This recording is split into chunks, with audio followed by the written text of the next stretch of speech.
Hello everyone. যেহেতু আজি LPUP assistant টিচাৰৰ নিযুক্তি দিলে বা এপইন্টমেন্ট দিলে সো নিশ্চয় আপোনালোকে এপইন্টমেন্ট লেটাৰ ডাউনলোড কৰিলে এতিয়া আমাৰ কাম হ'ল যে আমি স্কুলত বা স্কুল আৰু অফিসত গৈ জয়েন কৰিবগে লাগে সো মই ইয়াতে এক্সপেৰিয়েন্স পালৰ পৰা শেয়াৰ কৰিম যে মই কেনেকৈ জয়েন কৰিছিলো বা কি ডকুমেন্টস দিছিলো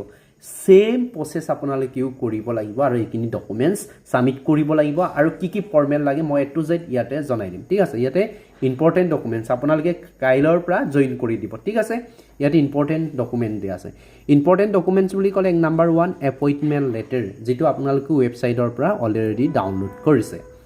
আৰু হে এপইন্টমেন্ট লেটাৰতে আপোনালোকৰ ডিটেইলছ থাকিব স্কুলৰ নাম ডাইস কোড গুটেইখিনি আপোনালোকে তাত পাব তাৰ পাছতে থাকিব জয়নিং লেটাৰ বুলি কওঁতে দুখন দিব লাগিব তোমাৰ অফিচলে এখন স্কুললৈকে তাৰ পিছতে আন্ডাৰটেকিং ঠিক আছে এতিয়া আমি প্ৰথমে স্কুলত জয়েন কৰিম নে অফিসত জয়েন কৰিম ঠিক আছে সো প্ৰথমে আমি কোড জয়েন কৰিব লাগিব স্কুলত জয়েন কৰিব লাগিব স্কুলত জয়েন কৰাৰ পিছত স্কুলৰ এন মাষ্টৰে ফৰৱাৰ্ড কৰি দিব তাৰ পিছতে আমি বিও অফিস বুলি কয় ব্লক এলিমেন্টাৰী অফিসত গৈ জয়েন কৰিবগে লাগিব ঠিক আছে এতিয়া লেটাৰটো কেনেকৈ লিখিব সব এটো এটা N master to the N master ইয়াতে আপোনালোকৰ স্কুলৰ নাম লিখিব যেটো স্কুলত সিলে গৈছে তাৰ পিছত ব্লক সাপোজ বিপুৰিয়া নাওবৈছা এনেকৈ যেটো ব্লকত পাইছে আৰু ঠিক আছে লখিমপুৰৰ কিনি কৈছো ডিস্ট্ৰিক্ট যেটো ডিস্ট্ৰিক্টত পাইছে এটো আৰু জয়নিং লেটাৰ সাবজেক্টটো জয়নিং লেটাৰ লিখিব ৰেসপেক্টেড স্যাৰ মেডাম এনে কবলিক দি পেলাই লিখিব কাৰণ আপোনালোকেটো নাজানে ন স্কুলৰ এডজন লেডিজ হয় নে মেল হয় সো এটো যে এনেকৈ লিখিব আপোনালোকৰ এপইন্টমেন্ট লেটাৰ নাম্বাৰ ইয়াত লিখিব কোনটো কিহৰ কাৰণে পোষ্টিং হৈছে গুটেইখিনি ইয়াতে বনাই দিব আৰু সেই ফৰমেটটো মোৰ লগত আছে আৰু এইখিনি যদি ৰেডিমেড কে লব বিচাৰে দেন আপোনালোকে লব পাৰে কিন্তু অৰুক এটা পেমেন্ট এটা কৰিব লাগিব আৰু enclose here with my appointment letter for your information favourable action thank you আপোনালোকে ইয়াতে এপইন্টমেন্ট লেটাৰ দিব লগতে ইয়াত যিমানখিনি ডকুমেন্টস মই ইয়াতে 10টা ডকুমেন্টস দিছো নহয় এই 10টা ডকুমেন্টস ইনক্লুড কৰিব আৰু আন্ডাৰটেকিং হল আন্ডাৰটেকিং কি কৰিব লাগিব আপোনালোকে হে আন্ডাৰটেকিং কপি দিব লাগিব স্কুলত এই কপিও দিব লাগিব ঠিক আছে এই কপি কি কৰিব লাগিব আন্ডাৰটেকিং এইটো স্কুলতো দিব লাগিব তোমাৰ অফিসতো দিব লাগিব আৰু এটা আপোনালোকে স্কুলত জয়েন কৰাৰ পাছত যেতে স্কুলত জয়েন কৰিব নহয় এইকিনিতে আপোনালোকৰ এড মাষ্টৰে সিল উইথ সিগনেচাৰ ইয়াতে ফৰৱাৰ্ড কৰি দিব ঠিক আছে ফৰৱাৰ্ডটো কি হ'ব অফিসলৈ ফৰৱাৰ্ড কৰি দিব সো তাৰ পিছত আপোনালোকৰ কাম হ'ব স্কুলত জয়েন কৰাৰ পিছত এইখন এপ্লিকেশন আপোনালোকে বিঅলৈ লিখিব লাগিব অৰ্থাৎ দা ব্লক এলিমেন্টাৰী এডুকেশন অফিসাৰ ইয়াতে ব্লকৰ নাম ডিস্ট্ৰিক্টৰ নাম লিখিব থ্ৰু দা এন মাষ্টৰ লিখিব পাৰা নিলিখিব পাৰা একো নাই যেহেতু ফৰৱাৰ্ড কৰা আছে সো নিলিখিলেও হৈ যায় তাৰ পিছতে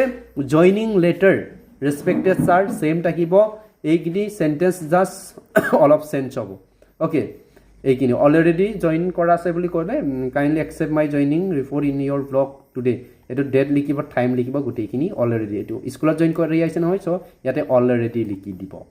তাৰ পাছতে আইলে ইয়াতে আপোনালোকৰ সই সিগনেচাৰ গুটেইখিনি সাবমিট কৰিব লাগিব লগতে এই আন্ডাৰটেকিং কপি কি দিব লাগিব অফিসতো দিব লাগিব এতিয়া নতুনকৈ আছে অৰুণোদয় আন্ডাৰটেকিংও দিব পাৰে অৰুণোদয় আন্ডাৰটেকিংটো লাগিলেহে দিব খুজিলেহে দিব নুখুজিলে দিব নালাগে মোৰ লগত আছে যদি হে পিডিএফটো পাৰচেজ কৰে কোনোবাই ল'ব পাৰিব ঠিক আছে এতিয়া আইছো মেডিকেল ফিটনেছ সাৰ্টিফিকেট GDHS অৰ্থাৎ joint director of health service পিএছৰ পৰা আপোনালোকে আনিলে নহব লখিমপুৰ মেডিকেল কলেজ তেনেকুৱাৰ পৰা নহলে সাব চেণ্টাৰৰ পৰা আপোনালোকে গৈ আনিলে নহব আমাৰ joint director of health service ডিস্ট্ৰিক্টত থাকে প্ৰত্যেক ডিস্ট্ৰিক্টৰে থাকে তাত গৈ আপোনালোকে কি কৰিব পাৰিব লবগে পাৰিব এটো আধা ঘণ্টাৰ কাম তাৰ পিছতে এফিডেভিট হোম ডিস্ট্ৰিক্ট কোডৰ পৰা লব পাৰে বা এইটো কোড এফিডেভিটটো আউটৰ পৰা লব পাৰে হোম ডিস্ট্ৰিক্ট হ'বই লাগে যে তেনেকুৱা নহয় আপোনালোকে তাৰ নথৰ এখনত লিখি দিব তেনেকে কৰিব পাৰিব আমিও তেনেকৈ কোড এফিডেভিট উলিয়াই পেলাই দিছিলো পুলিশ ভেৰিফিকেশন আমাক দিয়া নাছিলে পুলিশ ভেৰিফিকেশন নালাগে ঠিক আছে তাৰ পিছতে আইলে টেট সাৰ্টিফিকেট মাৰ্কশিট লাগিব definitely certificate marksheet higher secondary লাগিব তোমাৰ VA লাগিব এডমিট কাৰ্ড লাগিব বেংক একাউণ্টটো মাষ্ট বি মই ৰেফাৰেন্স দিছে ষ্টেট বেংক যদি আপোনালোকৰ সাডেনলি কিবা হৈ যায় তেতিয়ালে অন্তত 1 আৱাৰ উইদিন 1 আৱাৰৰ ভিতৰত আপোনালোকে লোন চুন ল'ব পাৰিব কিন্তু PNB বেংক বিলাক বা আদাৰ্স বেংক বিলাকত বহুত সময় লয় মানে 2-3 দিন বা গ্ৰান্টাৰ কিবা কিবি লাগে সো সিম্পল কে এটো বহুত ইজি সো বেংক SBI দিব লাগে কাৰণ আমাৰ NPSৰ যিটো পইচা কাটিব নহয় ডিডাক্ট কৰিব নহয় এইখিনি কোনে চোৱা চিতা কৰে SBI চোৱা চিতা কৰে সো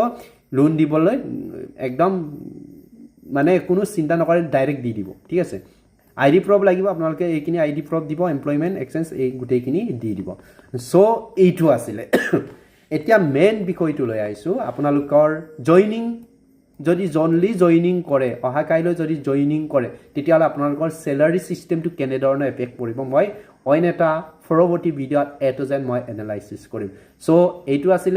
আৰু যদি সেই ফৰমেট বিলাক কাৰোবাক যদি লাগে তেতিয়ালে মোক কন্টাক্ট কৰিব পাৰিব 8471854542 আৰু এনি পাৰচেজ কৰাৰ পিছত যদি এনি কোৰিজ যদি কিবা জানিবলগীয়া আছে A to Z মই আপোনালোকক গাইড কৰি দিম thank you so much and